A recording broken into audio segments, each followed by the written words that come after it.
మూర్తి India news కు స్వాగతం. Bulletin లోకి వెళ్లే ముందు మన ఛానల్ ను ఇంకా సబ్స్క్రైబ్ చేయకపోతే ఇప్పుడే సబ్స్క్రైబ్ చేసుకోగలరు.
తిరుపతి యాత్రలో విషాదం నెలకొంది. ప్రకాశం జిల్లాలో రోడ్డు ప్రమాదంలో ముగ్గురు మృతి చెందారు.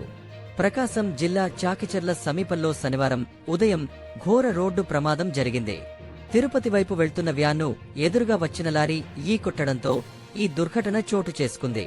ఈ ప్రమాదంలో పల్నాడు జిల్లా మాచవరం మండలం కొత్తగణేష్నిపాడు గ్రామానికి చెందిన ఒకే కుటుంబానికి చెందిన ముగ్గురు వ్యక్తులు అక్కడికక్కడే మృతి చెందారు. మరికొందరు తీవ్రంగా గాయపడి స్థానిక ఆస్పత్రికి తరలించబడ్డారు. ప్రాథమిక సమాచారం ప్రకారం ఈ కుటుంబం స్వామివారి దర్శనార్థం తిరుమల తిరుపతి వైపు బయలుదేరి వెళ్తుండగా ఈ ఘటన జరిగింది. మృతుల వివరాలు, గాయపడిన వారి పరిస్థితి, ప్రమాదానికి కారణాలు తెలుసుకునేందుకు పోలీసులు దర్యాప్తు చేస్తున్నారు. ప్రమాదం కారణంగా ఆ మార్గంలో కొంతసేపు ట్రాఫిక్ నిలిచిపోయి తర్వాత పోలీసులు వాహనాలను పక్కదారి మళ్లించారు. ఈ ఘటన ప్రాంతంలో తీవ్ర విషాదాన్ని నెలకొల్పింది.